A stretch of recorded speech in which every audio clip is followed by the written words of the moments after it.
Hi folks, and welcome back to Physics with Captain Rod. Making this video here to help you out with a few of your homework problems here. We're going to discuss um, 27 and 28 here in this video. So this bicyclist is climbing up this hill at 2 meters per second. Let's see, what is the average power output of the cyclist? So power, when you calculate it, oops, get this thing on here. So power, whoops. Wrong pen. There we go.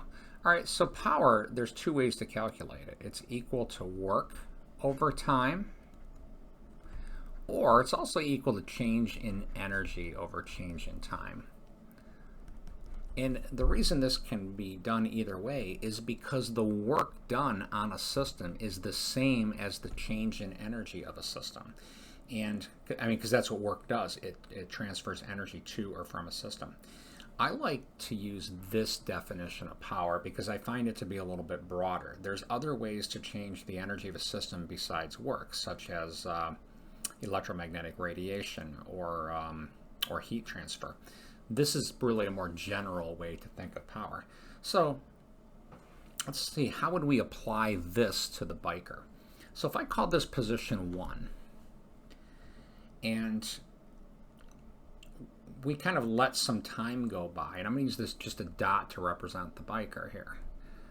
This dot will have moved up here somewhere. I'm going to call this position 2. Now how far, that's going to depend on the time, all right, how long it takes. I mean, if it was 1 second later, the bike would move 2 seconds up the incline. 5 seconds later, it would, 1 second would mean 2 meters up the incline, and 5 seconds would be 10 meters up the incline, and so forth.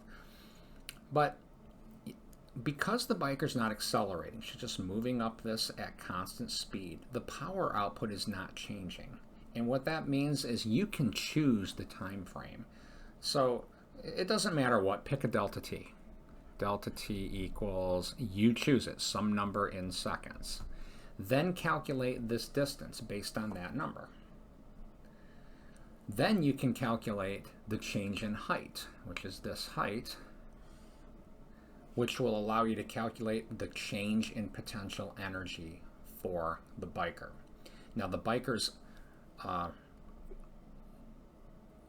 total energy is the sum of its kinetic plus potential, but the kinetic energy isn't changing, right? So there's no changes in energy associated with the changes in kinetic energy. So you only need to worry about changes in potential energy. So any change in potential energy that you calculate is going to equal the change in energy of the system. It also is going to equal the work done on the system. Because if you write out the work energy theorem, and let me do that.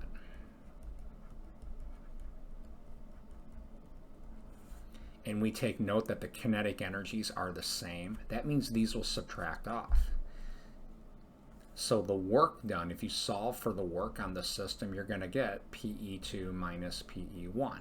So the work is equal to the change in potential energy of the system. So this is probably longer than it needs to be for this fairly short problem. Pick a delta t, calculate how far the bike goes up the incline, calculate the change in height for the biker. You can then calculate the change in potential energy, divide by the time, and you now have the average power in joules per second. That's probably enough on that one. I'm going to take a little time here and undo all of this writing, so give me a moment here. And we'll talk about 28.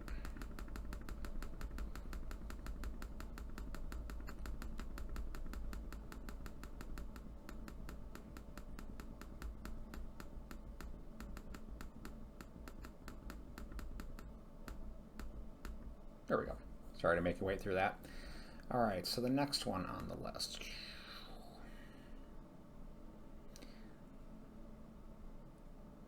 I'll let you folks think about B here.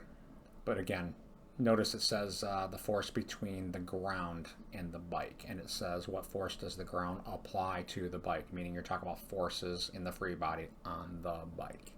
So think about what those forces are. They're both contact forces. Okay, 28. Find the average power delivered if the 1,500 kilogram car can accelerate from 20 to 60 in 4 seconds.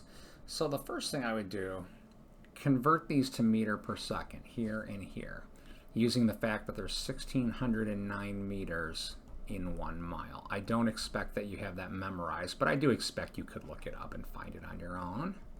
Okay, and let's see, to calculate the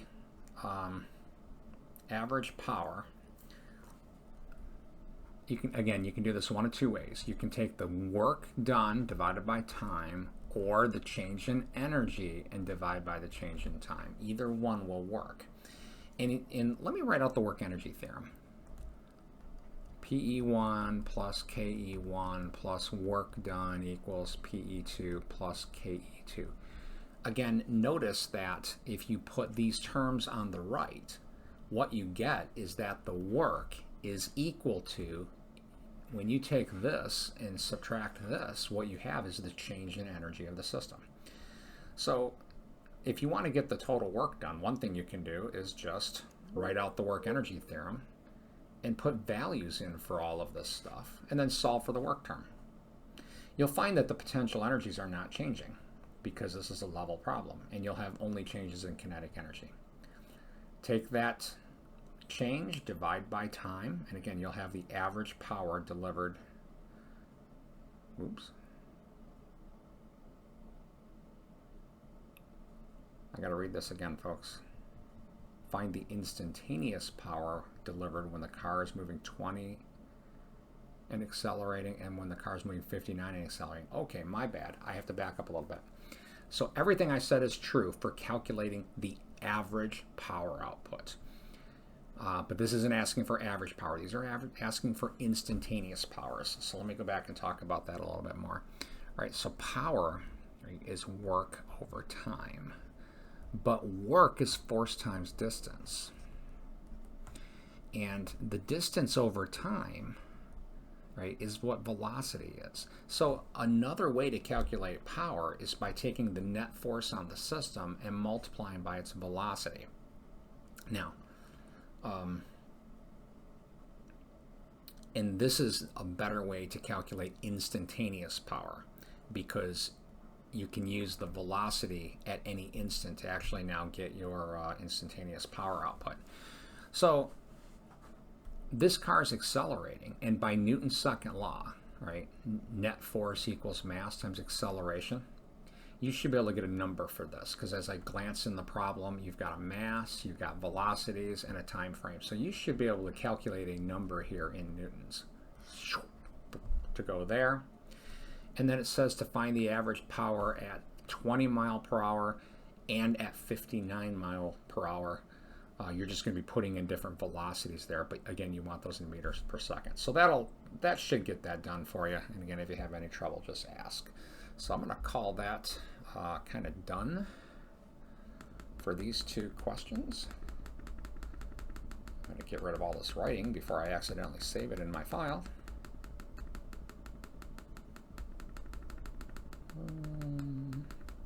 I wish I had a button I could just hit backwards and delete all of this at one time.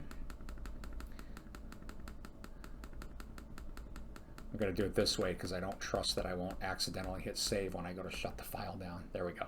Anyway, all right, I hope that gets you through these two problems. Have a great day.